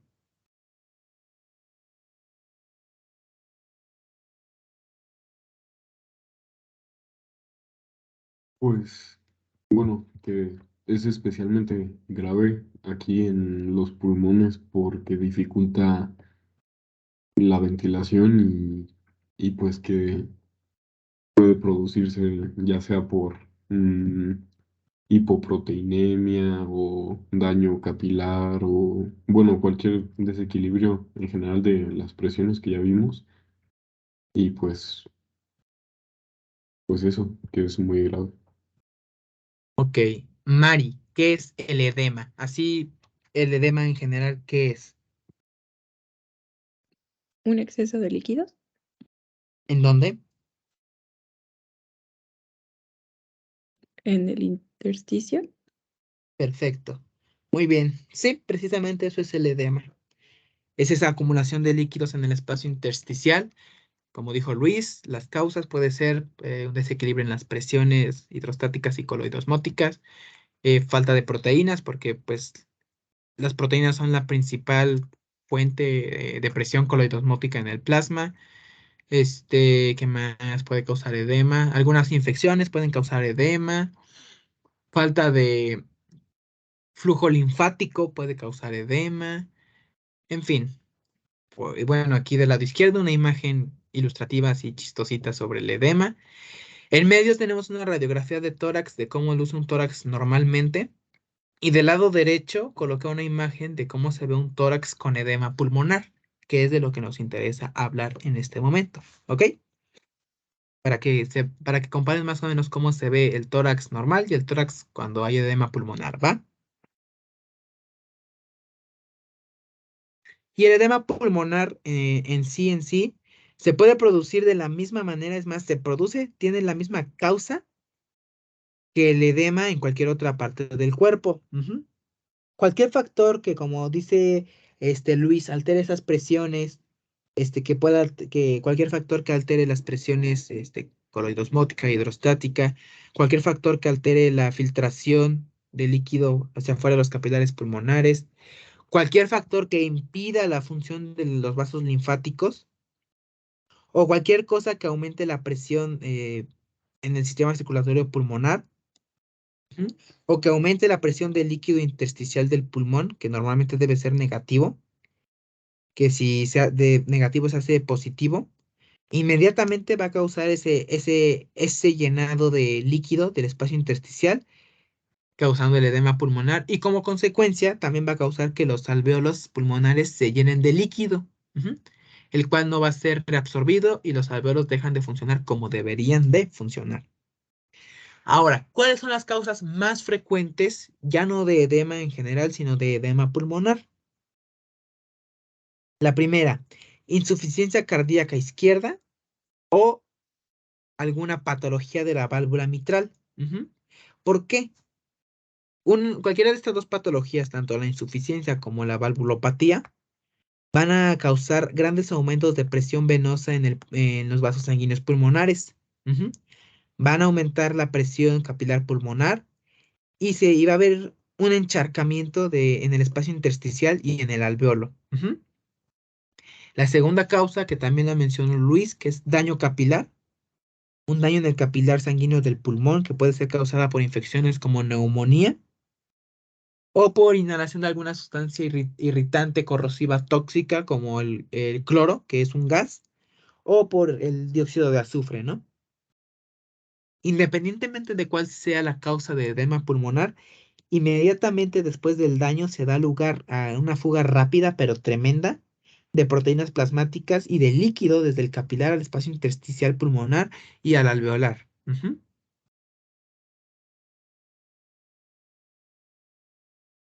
Y esto es en sí, a grandes rasgos, lo que es el edema pulmonar. Pero edema pulmonar no se queda ahí. ¿Ok? Ciertos estudios han revelado que existe un factor de seguridad para el edema pulmonar. Estudios en animales, no se preocupen, no en seres humanos. Y mediante estos estudios se ha demostrado que para que esto suceda, para que ocurra edema pulmonar, la presión capilar del pulmón debe de aumentar e igualar la presión coloidosmótica del plasma. Ujú. Esto para causar un edema pulmonar hasta cierto grado significativo. ¿Ok? Recuerden que siempre que la presión de la aurícula izquierda sube, se eleva bastante, bastante exagerado, la presión del capilar pulmonar va a aumentar. Ujú. En un aumento moderado de la presión de la aurícula izquierda, también va a haber un aumento moderado de la presión del capilar pulmonar, que puede aumentar de 1 a 2 milímetros de mercurio. Ujú.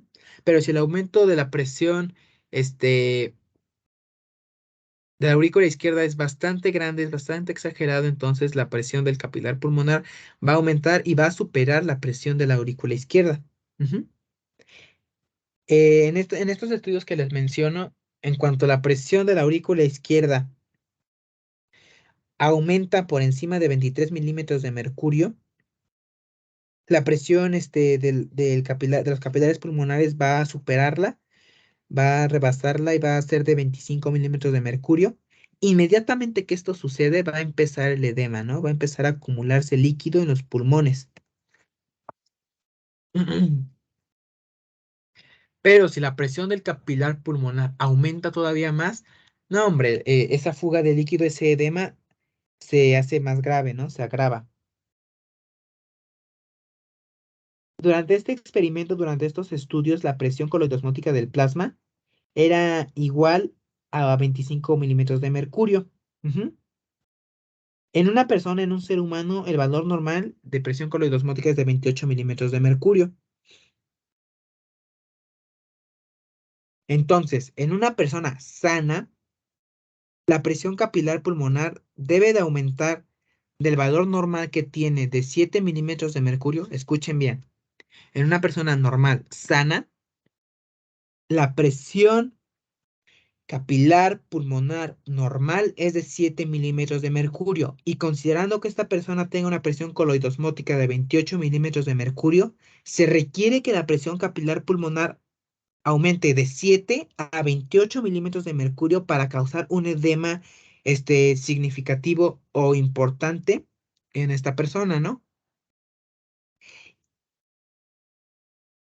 ¿Qué diferencia hay? O bueno, más bien, perdón por mi expresión. ¿Qué pasa si restamos, si a 28 le restamos 7? ¿Cuál es el resultado, más bien?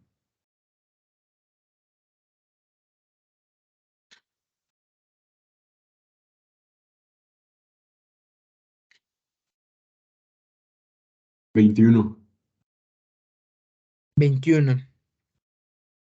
Perfecto. Este valor de 21 milímetros de mercurio, que es esa diferencia que hay entre 7 milímetros de mercurio, que es la presión capilar pulmonar normal, es esa diferencia que hay entre ese 7 hasta el 28, que es el límite, de presión capilar pulmonar. Ese 21 es lo que se conoce como factor de seguridad contra el edema pulmonar. Ujú.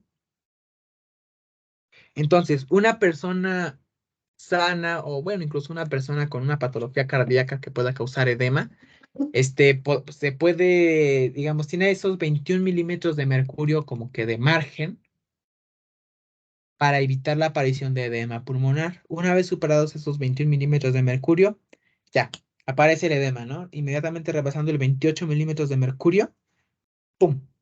Edema. Pero ¿qué pasa en un trastorno en un cardiópata crónico?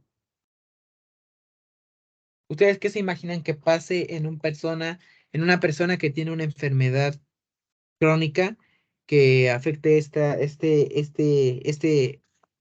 la presión capilar pulmonar?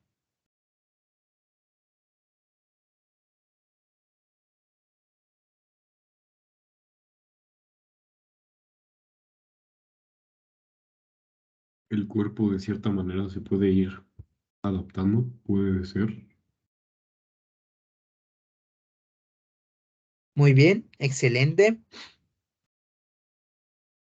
muy bien. ¿sí? Cuando la presión aumenta de forma crónica y obviamente la presión de los capilares pulmonares también aumenta de forma crónica, mínimo 2 semanas, los pulmones se hacen como que más resistentes, ¿no? Como dices, se adaptan al edema pulmonar. Esto porque los vasos linfáticos se dilatan bastante, aumentan su capacidad, ¿no? De retirar esos líquidos de los espacio intersticial y su capacidad de absorción de líquidos del intersticio aumenta hasta 10 veces. Ujú. Entonces, en pacientes crónicos, por ejemplo, cardiópatas crónicos no tratados, pacientes con estenosis mitral crónica, si alguna vez se les tomara una medida de la presión de los capilares pulmonares, encontraríamos valores de 40 a 45 milímetros de mercurio sin que se haya producido un edema pulmonar. Imagínense, ¿no? Cuando el límite normal debería de ser de 28 milímetros de mercurio, pero en estas personas que ya llevan varios tiempo enfermas del corazón o que tienen algún otro trastorno, este valor aumenta hasta 40 45 milímetros de mercurio. Y si ustedes ven al paciente, está como si nada, no presenta síntomas. O sea, se ve normal, ¿no? Se ve bien. Se ve bien. No hay edema. Si ustedes le realizan una radiografía de tórax, se va a ver como la de en medio de un paciente sano, sin problema, no va a manifestar síntomas. Y la verdad, sí es algo muy, muy, muy, muy, muy sorprendente. Sin embargo, una persona sana, que jamás ha padecido de esto y que por alguna razón aumenta su presión capilar pulmonar repentinamente, un aumento agudo y exagerado, este, o incluso en personas sanas que tienen nada más un pequeño aumento de la presión capilar pulmonar, tantito arriba de este 28 milímetros de mercurio, que es el límite, puede causar un edema mortal. Ujú. Lo cual es un poco confuso, ¿no? Como personas sanas que tantito aumenta esa presión capilar pulmonar por encima del límite pueden llegar a morir por edema pulmonar, pero personas con enfermedades crónicas no. O sea, es lo gracioso, ¿no? O curioso del caso. Y en este caso de personas sanas que presentan ese aumento de presión capilar pulmonar, en aproximadamente 20 30 minutos o hasta una hora, si la presión capilar aumenta entre 25 y 30 milímetros de mercurio por encima de este factor de seguridad, se da el edema pulmonar y probablemente el paciente fallezca, ¿no? Entonces, en una insuficiencia cardíaca del lado izquierdo aguda, cuando la presión capilar pulmonar aumenta hasta 50 milímetros de mercurio, puede causarse la muerte en menos de 30 minutos por un edema pulmonar agudo que es letal. Ujú. ¿Dudas, chicos, de esta parte de factor de seguridad en el edema pulmonar?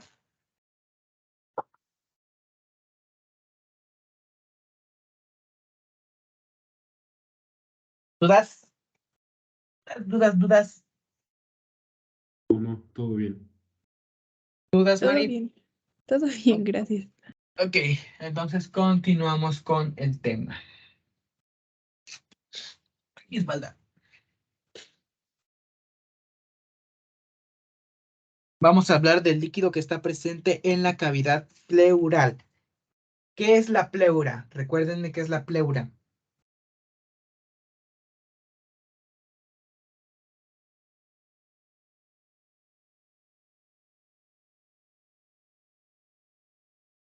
Es este tejido que en este caso recubre el pulmón y la cavidad para, bueno, creando un espacio entre ellos. Ujú, sí, es correcto. Bueno, la pleura son dos membranas, una que está en contacto directo con el pulmón, así literalmente encima del pulmón, que es lo que conocemos como pleura visceral, y la otra que es la pleura parietal, que es la que está, digamos, pegada a la caja torácica. Entre estas dos pleuras hay cierto líquido, que es el líquido pleural, este, Y cuando los pulmones se contraen, se expanden en una respiración, cuando respiramos, tienen que deslizarse en la cavidad torácica, ¿no? Y para facilitar el movimiento de los pulmones, existe la cavidad pleural, que es ese espacio entre las pleuras que ayuda a facilitar este movimiento. Otra de sus funciones es la lubricación mediante un líquido, que es el líquido pleural. Este líquido es de apariencia mucinosa. Y bueno, esa es su función, ¿no? Como que ayudar a la expansión y contracción del pulmón en la respiración normal. Ujú. Entonces, en la imagen superior en medio, les coloqué una imagen de los pulmones y cómo se ve las pleuras en el pulmón del lado izquierdo, donde están los lecheritos que dice pleura visceral y pleura parietal. Podemos ver cómo son diferentes. La pleura visceral, que es la parte externa, la pleura parietal, que está encima del pulmón, cómo se ven relacionadas. En la parte inferior izquierda, coloqué otra imagen para que podamos apreciar cómo se ve la pleura parietal, la pleura visceral y la cavidad pleural, o el espacio pleural, que es precisamente del lado izquierdo superior de la imagen inferior izquierda. Vemos como que un aumento de cómo se ven las pleuras. Ujú. Y bueno, ahorita vamos a ver un poquito de esto. La figura del medio la rescaté del libro del Guyton. Y esta imagen nos ayuda a ver cómo se relaciona, cómo es el intercambio de líquidos en el espacio pleural. Ujú. Pues la pleura, esta membrana serosa que recubre los pulmones, es una membrana porosa y a través de esta membrana porosa van a trasudar con líquidos, pequeñas cantidades de líquido que pasan del intersticio pulmonar al espacio pleural. Ujú. Estos líquidos van a llevar con ellos proteínas tisulares y le va a dar. Y es gracias a estas proteínas que le dan al líquido pleural una característica, una apariencia mucoide. Ujú. Y es gracias también a esta apariencia mucoide que es dada por las proteínas tisulares que se trasudan, que es lo que le permite el deslizamiento de los pulmones durante sus movimientos, ¿ok? Normalmente hay muy poquito líquido en la cavidad pleural, solo algunos mililitros. Y bueno, la cantidad es justa para que los pulmones puedan deslizarse, puedan moverse y pueda lubricar el movimiento pulmonar. El exceso de líquido, porque suele suceder que aumenta el volumen de líquido pleural, el exceso de líquido es extraído por los vasos linfáticos, ¿no? Estos se abren directamente desde la cavidad pleural, llegan al mediastino, llegan a la superficie superior del diafragma y llegan a las superficies laterales de la pleura parietal. Ujú. Entonces, este espacio pleural, que es el espacio que queda entre ambas pleuras, normalmente se le llama espacio virtual. ¿Por qué se le llama por qué se dice que es un espacio virtual, chicos?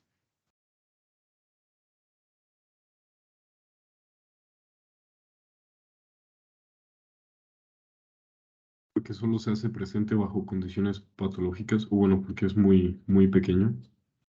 Es un espacio muy pequeño, tan pequeño que no es físicamente evidente. Ajá, muy bien. Sí, sí, sí, es por eso precisamente. Hay que señalar que hay una cierta presión negativa en el espacio pleural, en el líquido pleural. ¿Y esto es por qué? Esta presión negativa en el líquido pleural es necesaria para poder mantener los pulmones expandidos y evitar que colapsen. Ujú. La presencia de esta presión negativa es causada por el bombeo de líquidos desde el espacio pleural gracias a la acción de los vasos linfáticos. Ajá. Como normalmente los pulmones tienen una tendencia al colapso de -4 milímetros de mercurio, la presión del líquido pleural mínimo debe igualar estos -4 milímetros de mercurio para mantener los pulmones expandidos. Pero la presión del líquido pleural es más o menos, normalmente, es más o menos de menos 7 milímetros de mercurio, un poquito más negativa que la presión de colapso pulmonar. Entonces, gracias a esta presión negativa del líquido pleural, se mantienen los pulmones normales, digamos, con aparentemente inflados, ajá, para que puedan mantenerse así, puedan mantener su forma y no colapsen, chicos. Ujú. Ya por último, para terminar con los temas del día de hoy, vamos a hablar sobre derrame pleural, que es lo que vemos del lado derecho. Observen la radiografía del lado derecho. Es una radiografía de tórax donde el pulmón presenta un derrame pleural. Si recuerdan cómo se ve la radiografía de tórax normal, que es esta de aquí en medio, miren, ya regresan a la diapositiva. Compárenla con la del lado derecho de esta diapositiva, que es cómo se ve una radiografía de tórax en el caso de un derrame pleural. ¿Ya vieron las diferencias?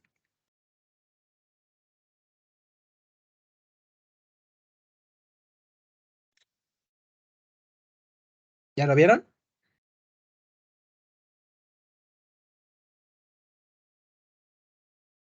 Sí. Ok. Bueno, esta radiografía es una radiografía sobre cómo se ve un derrame pleural. ¿Qué es un derrame pleural? Un derrame pleural es esa acumulación de mucho líquido en el espacio pleural. Ujú. Digamos que es como un análogo del líquido del edema en los tejidos. Entonces también se le puede llamar de forma correcta, adecuada, como edema de la cavidad pleural. Ujú. Es prácticamente lo mismo. Puede decirse que es un edema de la cavidad pleural o puede decirse también que es derrame pleural. Son términos semejantes, entonces es lo mismo. Ujú. Al final es lo mismo. ¿Qué puede causar un derrame pleural? ¿Ustedes qué se imaginan que podría causar un derrame pleural?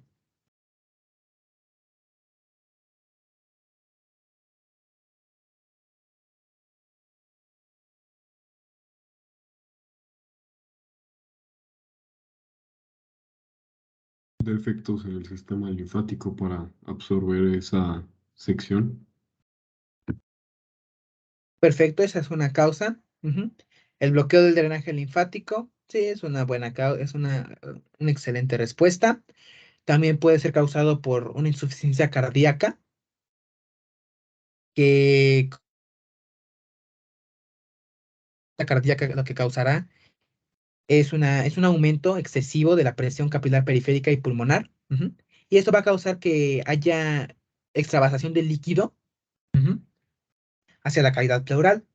También puede ser causado por una marcada reducción de la presión osmótica del plasma, o sea, de la presión coloidosmótica, ujú, que puede ser esto a consecuencia de una falta de proteínas en el plasma.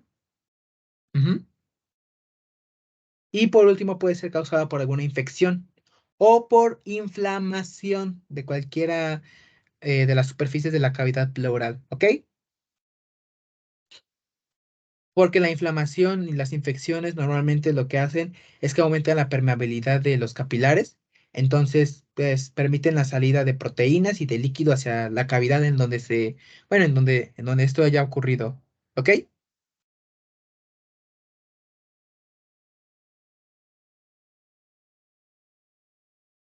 ¿Dudas, chicos?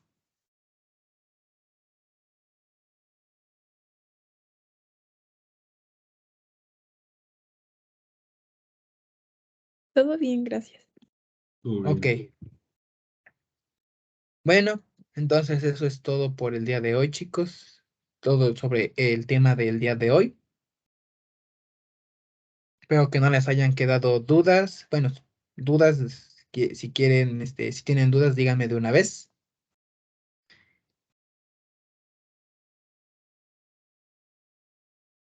Creo que hasta ahorita no, pero igual lo voy a repasar. Ok, perfecto. Voy a ver si ya puedo subir el video de la clase pasada, para que lo puedan repasar después si quieren, volver a verlo, ¿no? Ya les aviso si lo logro subir o no, ¿ok? Sí, súper. Muchas gracias. Ok, chicos. Entonces eso es todo, chicos. Nos vemos la siguiente semanita.